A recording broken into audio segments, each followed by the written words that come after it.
Kevin Smith is under the hood of his '71 Chevelle, hands greasy, engine humming. A beast of a car, but for Kevin, it's more than steel. It's silence. Sanity. This wasn't about looking cool, it was grief therapy on 4 wheels. Every wax, stroke, every bolt turned. It was time spent with ghosts, his parents. Gone. He was still built like the boxer he once was. Irish-Polish, 5'9". Solid. But now his fights were mechanical. The Chevelle had history. Family blood in its chrome. His dad once pulled him out of school for acing a test just to cruise with no plan. Movies, roller coasters, magic days. Hell, Kevin was conceived in that car. 700 horses, 500 torque, steel frame. Ain't a car. Kid, it's a beast, his father used to say. Kevin glanced at the photo on the wall, a toothless little him between his parents. Maria, soft smile. Luke, tatted arms and tank top. The Chevelle behind them. A tear slid down Kevin's cheek. I miss you, he whispered. They died weeks after his graduation, wrong place, wrong time. A bank robber ran a red, saw them as witnesses, pulled the trigger. Gone. The shooter died in a cop standoff hours later. Justice? Maybe. But not healing. Then came Shelley. He whispered her name like it still hurt to speak it. It wasn't peace she brought, it was war. Lies. Chaos. In a way, he was glad his parents weren't around to see it. Thud. Footsteps. A woman marched up the driveway. Late 20s, short blonde hair, ice blue stare, athlete's frame. German, maybe. Kevin stood. Can I help you? You selfish piece. Of crap, she snapped. Kevin raised an eyebrow. Okay, angry stranger, you lost? She didn't answer, just swung. Screamed, you ruined everything. He caught her wrist, spun her, and slammed her onto the bench, controlled but firm. I don't care who you are, he said coldly. You come swinging again? I push back. Cameras are rolling. Try me. She froze, looked up at the blinking. Lens paled. Good? He asked. She nodded. He grabbed 2 Cokes from the cooler, slid one her way after pocketing a screwdriver. You always introduce yourself with a punch, or is today special? She exhaled. You're right, I shouldn't have hit you, but Coke or not, you're still a piece of crap. Kevin smirked. At least you're honest. Now, tell me, what's your issue? You really don't know who I am, do you? Should. It's me, she said, voice cracking. Kate, I'm your daughter. Silence. Time stops. Kevin's face went still, eyes wide. Then a breath. Hey, Kate, I'd ask how your mom's doing, but I don't give a damn. She swung again. Rage. He caught her wrist, firm but calm. I didn't know who you were. That's the truth. But don't ever think you can hit me. And walk away. She yanked her hand back, eyes glassy. Then she broke. Why'd you leave? She whispered. I came home one day. Mom was crying. You were just gone. No call, no note. She said you found someone else. Left us like trash. Her voice cracked. But she kept going. You know what it's like growing up without a dad, watching other kids get hugs, crying alone after prom, no one teaching me how life works. I got drunk once, nearly assaulted. You weren't there. I prayed you would be. But you weren't. Kevin looked like someone had shot him point blank. I'm sorry, he said quietly. Then he walked out, leaving her sobbing in the garage. She stood, ready to go. But then the door creaked open. Kevin returned. Old binder in one hand, plate of sandwiches in the other. We need to talk.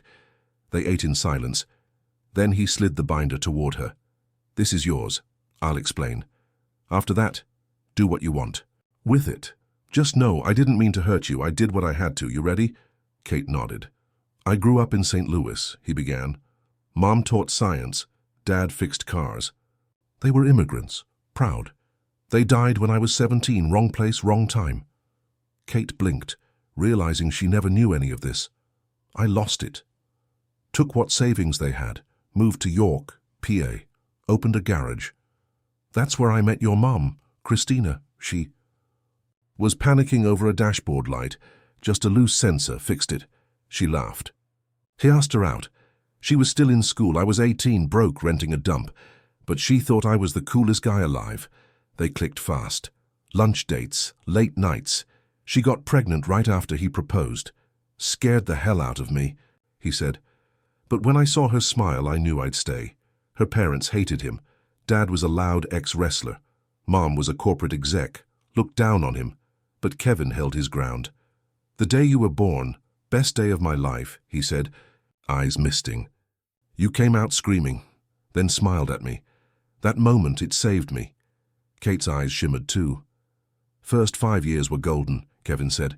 We had a nice house, great neighbors. Your mom was coaching. I had work rolling in. You were magic, they both smiled. Remember when you laughed so hard chocolate milk came out your nose, she asked. Kevin chuckled. Your mom nearly killed me. That couch never recovered. Then her smile faded. If life was so good, why'd you leave? Kevin exhaled. Things changed. When you turned 8, I offered to help with your birthday party. She snapped, then kissed me like she was sorry. That night she was all over me. I thought it was passion. Now, I think it was guilt. Next morning, she left a note, said she had a meeting, but something felt off. I didn't know what yet, he said, but I knew a storm was coming. Saw Janice. Worked with your mom. We bumped into each other at the store. I joked about that teacher meeting. Christina had said she went with Janice. Janice just stared, said there was no meeting last week. I lied. Said I must have mixed up the date. But inside, I knew. Something was off. So I set the trap. Took a day. Off, told Christina I was working, drove like normal, parked at Phil's, switched cars, took his old Impala, parked a few blocks from home. Waited. You were at school. She left like always. I followed. 15 minutes out, she pulled into a motel, alone. Then out comes him, Jeffrey O'Neill, the district's golden boy. Big, smug. Used to flirt with her. We had a run-in once. He shoved me. I bent his wrist until he pissed himself. She said I embarrassed her. Looking back, I was too soft. They left holding hands. I followed them back. Took notes, watched, tracked, logged everything. His house, his car, his habits. Then I went home. Walked in like nothing happened. She was cooking my favorite, marinated chicken, smiling. Kissed me like she hadn't just had another man's tongue down her throat. She said, rough day, but I think the results will be worth it. I smiled back. Didn't break. Didn't confront. Not yet. I called Baxter and Barney. Stockman law. 2 brothers. Ex-DA and a former cop. Battle-hardened. No nonsense. They help people who've been gutted. I told them, I want out. Quietly. Cleanly. No patch-ups. Told them to follow her. Wire the house. Cars. Everything in my name. I had money, close to $1 million stashed. Legal, hidden. She had no idea. They delivered footage. And one night I watched it. Watched my marriage die on screen. It wasn't just cheating, it was sick. Toys, chains, crawling like a dog. She laughed while he degraded her. Did things she never did with me. 10 years together, never once like that. Then, she mocked me, called me a joke. That broke me. I gave the video to Kate. Watched her face twist, shock, disgust, heartbreak. Her world cracked. She ran out, threw up in the yard. When she came back, pale, shaking, I gave her water. She whispered, she told me you cheated, that you left us. I hated you. I'm sorry, Dad. I just said, it's done. Let it go. Then, I moved, didn't tell Christina. Kept the act. Left each morning like I was heading to work. She never asked. Meanwhile, Barney and Baxter were still tracking. Found more tapes, some in our bed, in our house. Then Baxter called, said, we got it all. You sure you want to see? I said, play it? Afterward, I didn't sleep with her again. She came to me one night. I gave her what she wanted, cold, mechanical. She passed out, smiling. I went to the cabin, one she didn't know about. Stayed in touch with Baxter. They sent everything to Jeff's wife. I got a text. No name. Silver. Spoon Diner, 3 p.m., don't be late. She was already there, April, pretty, plain dress, red eyes. She'd seen the footage. Said, your wife and my husband. Then stopped. Said sorry. I wasn't mad. I gave her everything. Photos, receipts, messages, even the jewelry Christina bought him with my money. She looked at me and said, "I want your lawyer's number." Didn't expect that. She had Grace even broken. That night I went to Stockman, told them serve Jeff at work. Christina, I'd handle myself. I left the divorce packet on the table. Her ring, the disc, a note. Hope it was worth it. Then I walked out. Later that day, my phone blew up. Calls, voicemails, please pick up, it's not what it looks like. Don't throw us away. I love you. I didn't answer. She didn't earn it. Moved out of state. New number, new life. Only. Baxter knew where I was. As for Jeff, April waited until game night. He walked in thinking it was beer and football. She played the video in front of his friends, slapped him, grabbed her bags, walked out. Then someone tapped his shoulder. "Jeffrey O'Neill, you've been served." I didn't even show up. Let Baxter handle it. Court day came. Christina looked like hell, tried to hug me. Baxter stepped between us. Her lawyer? Fresh-faced rookie, said she was remorseful. Claimed she didn't want money, just a second chance. Then he brought up you. Said I was traumatizing you by not cooperating. Said they'd sue me for emotional distress. I almost snapped. But Baxter, calm, collected, stood and said, "My client gave up everything to walk away from a woman who didn't make a mistake. She made a choice." He laid it all out. Videos, receipts, witnesses. I didn't look at her once. Didn't need to. She already knew what she'd lost. Kevin stared at her, voice cold. "Do you have some chip in your brain that made you cheat?" She gasped. "No." He pressed harder. "So, let's be clear. You chose to sleep with him." Kate stayed silent. Tears welled. The judge leaned in. "Mrs. Smith." Verbal response. Kevin exhaled. She whispered, "Yes." "Louder," the judge said. She snapped, "I said yes." "Watch your tone," the judge warned. Baxter raised a hand. Calm. "It's okay, tensions are high." Then to her, "You told us it happened once." Kevin's face froze. She looked at him, then down. "A few times." Baxter slid a disc from a folder. "Your Honor, more proof of Mrs. Smith's infidelity." The judge nodded. Kevin shut his eyes. The recording began, loud moaning, clear. Her face turned to stone. Everyone recognized the location. Quiet hilltop just outside town, where Kevin first asked her out. She still had on the wedding ring, his ring. Then came photos, cheap motels, dinner dates, her passing underwear under the table. Then, their bed. Kevin looked away. Crushed. Christina broke down, sobbing. The judge banged his gavel. Adjourned. "Until next month." Kevin stood, quiet, didn't look back. She wasn't his to fix anymore. At the door, April waited. "I came because you gave me truth when I didn't want it. Figured I'd return the favor." He thanked her. She smiled. "Also, my divorce is right after yours, 2-for-1 special." He laughed once. "Mind if I stick around?" "I'd like that." They sat. Jeff walked in, saw them, froze, jaw clenched. Kevin stared back, cold, calm. "Go ahead, give me a reason." Jeff blinked first, backed down.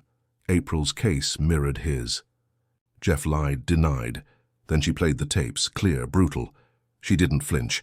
After she whispered to Kevin, "Get me out of here." They left in silence.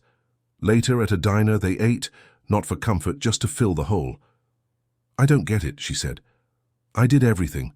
Stood by him, loved him, made him feel like a king, and I still wasn't enough." She broke. Kevin pulled her close. The cook brought them free drinks. They didn't touch them, just stared. "You didn't fail," Kevin told her.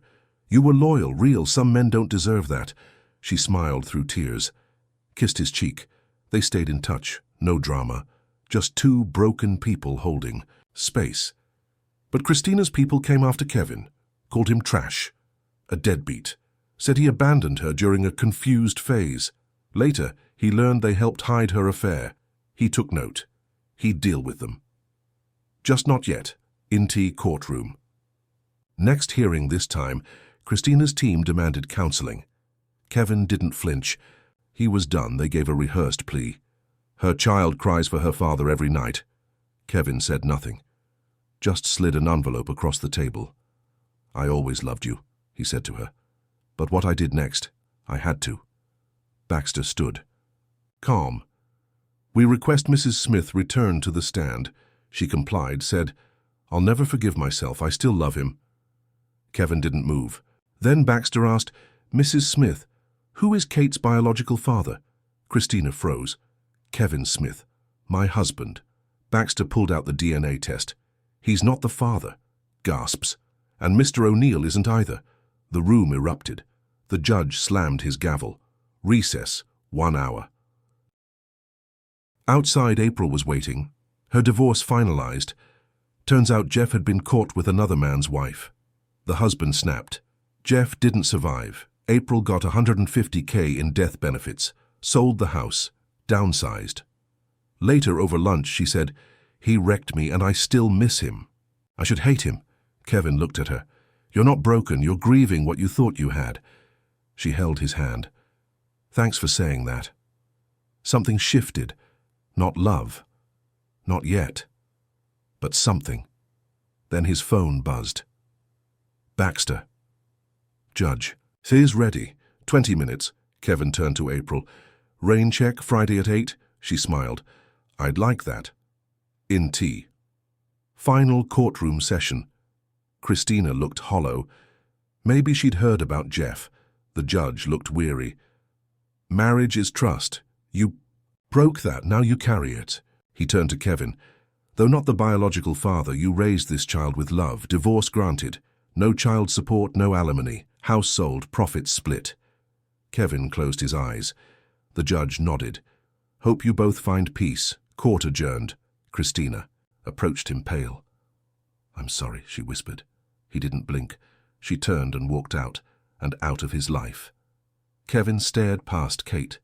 The weeks after, it all blurred. Paperwork, phone calls. Sold the house. He'd planted the for sale sign himself, then stood there and cried. It wasn't just wood and paint, he said. It was a life I thought was real. Kate clutched the paper like it burned.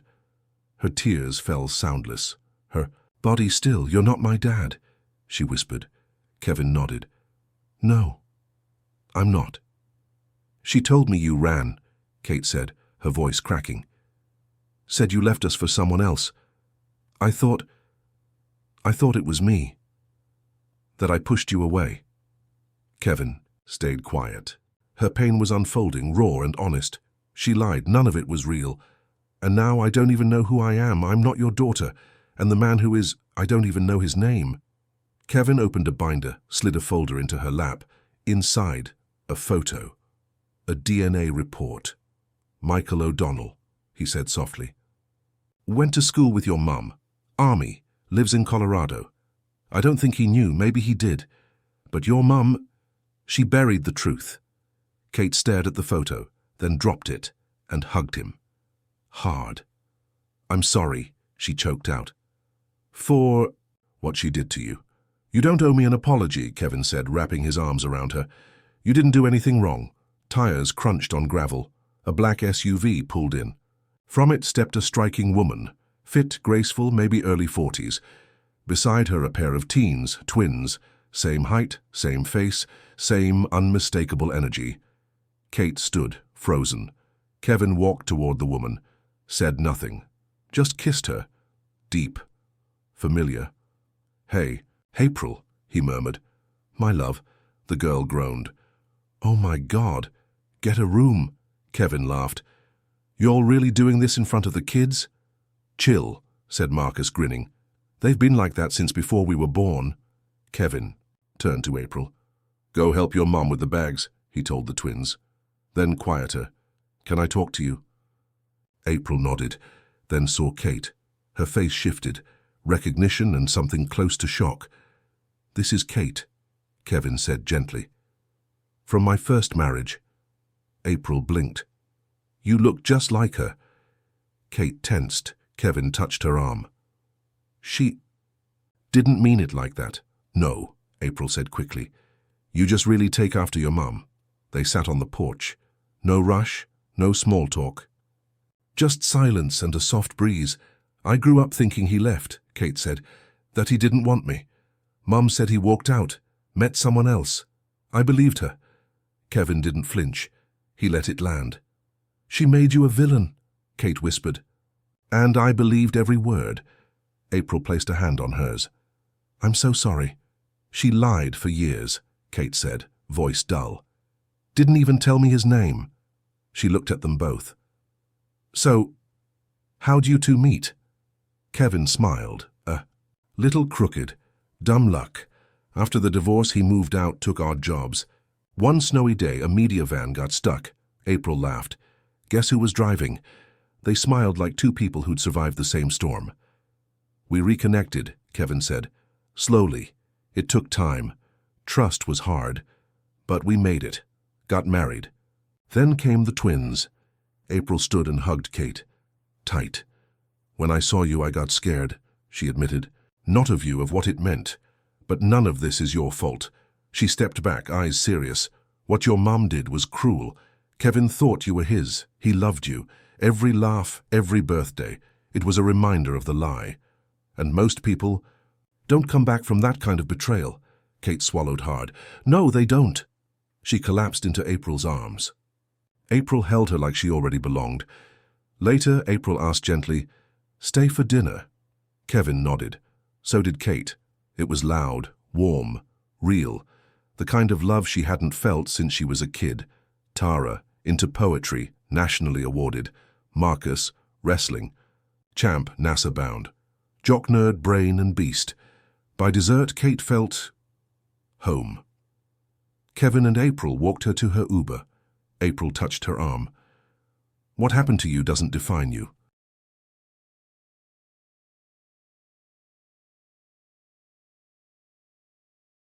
Kate paused at the door. Sorry about how it started. The attack, the yelling. Kevin smiled. We'd love to talk again. Christina sat alone. Another glass of wine. Another memory. She never came back from the wreckage. She'd told the lie so many times she'd started to believe it. The doorbell rang. Kate stood there, eyes blazing, paper in hand. Where'd you get that? Christina asked, pale. Why? Kate snapped. Why'd you let me grow up thinking he left? That he didn't want me? That he abandoned us?